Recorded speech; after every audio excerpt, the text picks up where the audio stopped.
Okay, let's jump into the tricky world of termination notice across Canada. It gets complicated fast. In the US, most jobs are at will. But up here in Canada, it's a whole different story. So in the States, that often means no notice. In Canada, employers have to give notice or pay.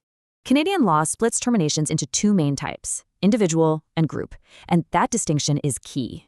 A group termination or mass layoff kicks in some much stricter rules that change province by province. That begs the question, for a single person, how much notice do you actually get? Just look at the difference. With 8 years service, Quebec gives you 4 weeks, but Ontario gives you 8. Yeah, so these legal minimums are just the starting point, the absolute floor. They are not the ceiling. Okay, but what happens when it's not just one person, but a really big layoff?